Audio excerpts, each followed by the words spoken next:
9월 25일 수요일 아침입니다. 신인규 기자와 함께 이슈 레이더 시작하겠습니다. 안녕하세요.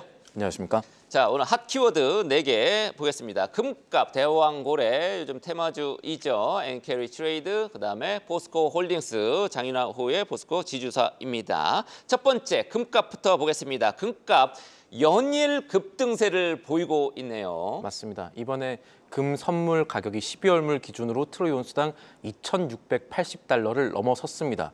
그리고 더 봐야 될 게 이 추세가 한동안 지속될 가능성에 월가가 조금 더 무게를 두고 있다는 겁니다. 오늘 RJU 퓨처스 같은 이제 금값 분석하는 이 월가의 분석 기관들 곳에서는 주중에 이르면은 2,700달러를 돌파할 수도 있다라는 얘기들을 해놨는데 두 가지 조건을 꼽았습니다. 하나는 미국의 금리 인하 얘기입니다. 이거 금 가격이 당연히 긍정적인 건데 이 미국의 금리 인하에 대해서 추가 인하에 대한 논의가 계속될 경우를 하나의 조건으로 꼽았는데 이미 지금 연준도 그렇고 시장에서도 그렇고 연내 추가 인하는 하겠다라고 보고 있으니 이거는 상수에 확정적이죠. 가깝다라고 보시면 되겠고, 두 번째 요인, 그러니까 최근에 월가가 주목하는 금의 상승 요인은 중동 불안입니다. 이스라엘이 최근에 레바논 남부에서 헤즈볼라 공격했죠. 이 계속해서 압박을 가할 것이다라는 게 이스라엘의 기조이자 이 세계 각국의 분석인데, 여기에 대항하는 이란의 움직임도 당연히 있지 않겠느냐라는 게 대체적인 관측이고요. 그래서 현재 금 급등이라는 게 중동 우려로 인한 이 안전자산 선호 현상에 이제 기인한다, 이렇게 지금 보고 있고, 그래서 이 이란의 추가 행동 가능성 역시 금값의 중요한 상승 요인이 되고 있습니다. 중동 지금 전면전, 레바논하고 일단 전면전 벌일 가능성도 지금 제기가 되고 있습니다. 또 금리 인하는 달러의 약세를 초래하기 때문에 금값의 상승 동력 지금 지속되고 있다.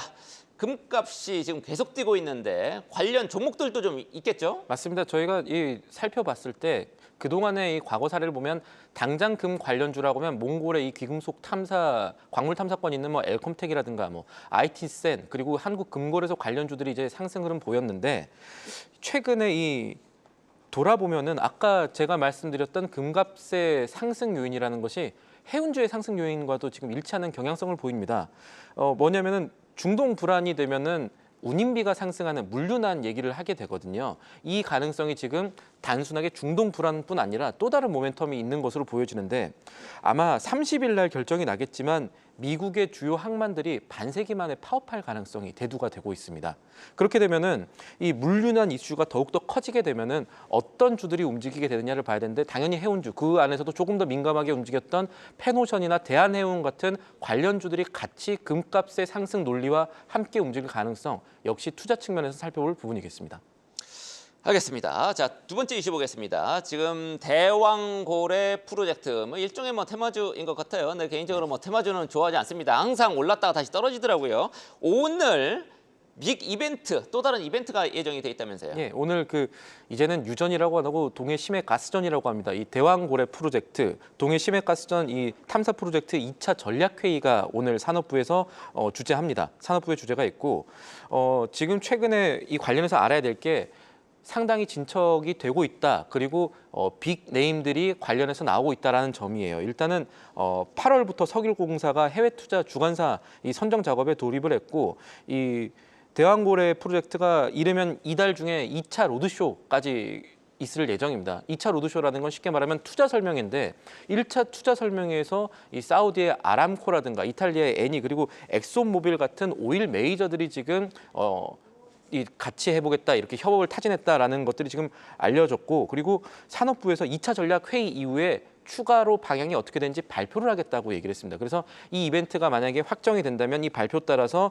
이 대왕고래 관련주, 최근에 나오는 것은 가장 크게 움직인 것 중에 하나는 뭐 한국가스공사라든지, 그리고 이 항만 운영권 갖고 있는 코오롱 글로벌 같은 이 대왕고래 관련주들 주가 영향을 짐작해 볼 수가 있겠고, 조금 더 긴 호흡으로 살펴보면요, 오늘 2차 전략 회의 말고 또 하나의 변수가 있습니다. 이것은 약간 부정적인 변수가 될 수도 있겠는데, 10월 7일에 산업부 국정감사 있습니다.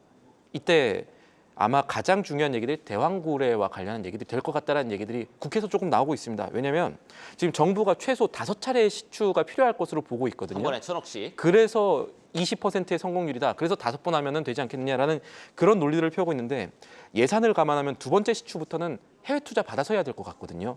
그래서 야당이 국정감사에서 대왕고래 프로젝트에 대해서 공격적인 기조를 아무래도 보일 텐데 어떤 식으로 문제 제기가 이루어질지에 따라서 투자 심리가 영향을 받을 가능성 배제할 수 없겠고요. 그리고 하나 더 보면은 지금 야당에서요.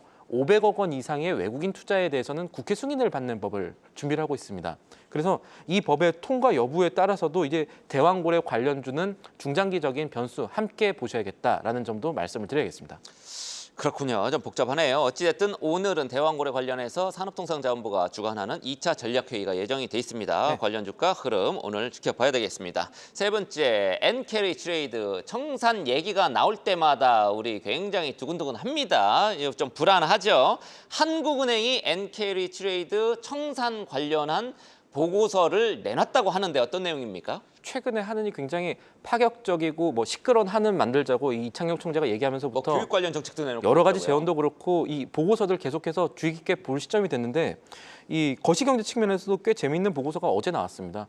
이 하느니 봤을 때 엔캐리 트레이드 청산 가능성 있는 자금이 우리나라 돈으로 300조 원, 이 달러 기준 2천억 달러에 이른다는 분석인데 300조 원이면 당연히 큰 거겠죠. 그리고 최근에 엔캐리 트레이드 청산이라는 것이 이 시장에서 어떤 부정적 요인으로 작용을 하면서 이게 크게 받아들여지고 있습니다. 대표적인 게 8월 5일에 미국 증시와 우리나라 폭락의 큰 원인이 엔캐리 트레이드, 그러니까 일본의 저리 자금 빌려서 다른 나라 수익률 높은 자산에 투자했던 것들 포지션이 다시 되돌려지면서 이 주가 하락했다라는 얘기들인데 이 보고서 내용 간단하게 보면요. 단순하게 300조 원이 크다라고 볼 수도 있지만 이 300조 원이 과거 사례에 비교해서 어느 정도 큰지도 한번 살펴봐야 될 것 같습니다. 이 하느니의 이 방법론대로 따르면은 현재 파생 상품을 제외하고 그러니까 우리가 계산할 수 없는 거 떼놓고 청산 가능한 규모가 2천억 불 정도 된다고 보는 건데 그러면 과거에 엔캐리 청산 자금 이 위기 있었을 때마다 어땠나 보면은 코로나19 때 같은 경우 그러니까 팬데믹 때는 5천억 달러 정도의 금액들이 청산이 되었다, 청산 가능했다라고 봐줬거든요. 그러니까 뒤집어 말하면 이 300조 원이라는 금액 자체가 크지만 전체 위험의 크기로 봤을 때는 코로나 수준이라든가 금융위기 수준은 아닐 수도 있겠다. 불안하지만 이것이 증시를 떨어뜨리는 메인 동력은 아닐 수도 있겠다는 점도 하나 살펴봐야 될 것 같고 그럼에도 불구하고 엔캐리 트레이드 청산 가능성이 남아있느냐 남아있지 않느냐라고 봤을 때는 하느니 봤을 때는 있었습니다. 왜냐하면은 조금은 있겠다. 미국과 일본의 금리 차가 점점 줄어들고 있기 때문입니다. 그러니까 이 일본의 엔화 가격이 낮을 때에 이게 쓸 수 있는 전략들인데 점점 엔화 가격이 올라가게 되고 달러 가격이 내려가게 되면은 추가 청산 가능성 있어 보인다라는 게 하는의 분석이었고 관련해서 지금 봐야 될 게 그렇게 되면 일본의 엔화가 얼마나 높아질 것인가 이제 외부 요인도 조금 아마 투자자분들께서 많이 들여다보실 때가 됐을 겁니다. 가까이는 일본 자민당 총재 선거 봐야 될 것 같은데요. 이번 주 금요일이죠. 이번 주 금요일인데 지금 현재 1위가 이시바 시게루 전 자민당 간사장이고요.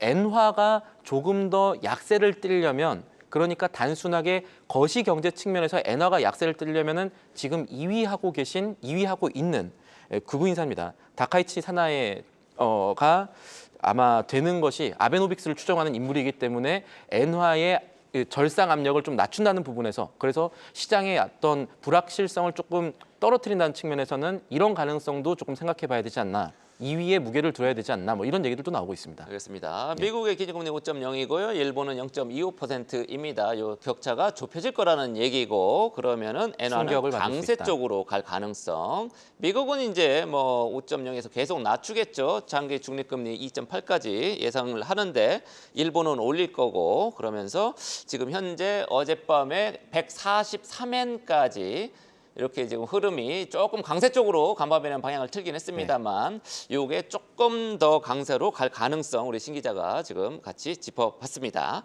자 마지막 이슈 일본 제철이 갖고 있던 포스코 홀딩스의 지분을 다 매각하겠다. 어떤 방식으로 매각할지는 모르겠는데 네. 매각하겠다 이렇게 지금 나왔죠. 맞습니다. 매각 시점과 방식은 나오지 않았지만 결국 이 수급의 측면에 있어서는 보유지분 팔겠다고 했으니 그러니까 시장에 대규모 매물이 출회된다고 했으니 포스코 홀딩스로서는 주가 측면에서는 단기 악재가 예고됐다라고 얼마 보면은 시장에서 풀지는 않을 거고 당연히 블록딜로 아마 그러겠습니다. 매도를 당연히 하겠지만 그러겠지만 블록딜이 있더라도 큰 틀에서 이게 주가에는 좋지 않겠다라고 지금 예정을 하고 있죠. 다만 다행히 지금 오늘 뭐 있을 일은 아닐 것이고 포스코홀딩스는 리튬 가격도 지금 2차 전지 관련해서 영향받고 있는데 오늘 미국장에서 앨범알이라든지 리튬 관련주들 오르고 있으니 오늘의 주가 얘기를 하는 게 아니라 이 언젠지는 모르겠지만 아주 그래도 멀지 않은 시일 안에 1조 원 이상의 매물이 출회될 가능성이 있다. 이것을 봐야 될 것 같고 일본제철이 왜 포스코홀딩스 갖고 있는 주식들 1조 원 규모를 다 파느냐를 봤을 때 아마 지금 일본제철이 US 스틸, 미국의 US 스틸 인수하려고 하는데 이거 관련해서 자본 확충이라든가 인수비용 조달 같은 이런 움직임 대비하는 것이 아니겠냐라는 해석들이 나오고 있습니다. 그러니까 포스코홀딩스와 일본제철이 그동안에 협력 관계가 있었는데 사이가 안 좋아져서 주식을 처분하는 것은 아니다라는 점은 투자 측면에서 봐야 될 것 같고 포스코 역시 알고 있었던 얘기였고 주식을 매각한 후에도 우리는 일본제철과 협력은 지속하겠다라고 밝힌 점도 살펴볼 부분입니다. 네, 지금 포스코홀딩스 바닥치고 지금 올라갈까 말까 하고 있는데 조금 기분은 안 좋긴 합니다만 어찌됐든 요거 실제 매물이 나오면은 주가에는 하락 압력으로 일단 작용은 하게 될 것 같습니다. 지금까지 신규 기자였습니다. 계속해서 다양한 경제 이슈를 알고 싶다면 구독과 좋아요, 알림 설정 부탁드립니다. AI 캐스터 권미정이었습니다.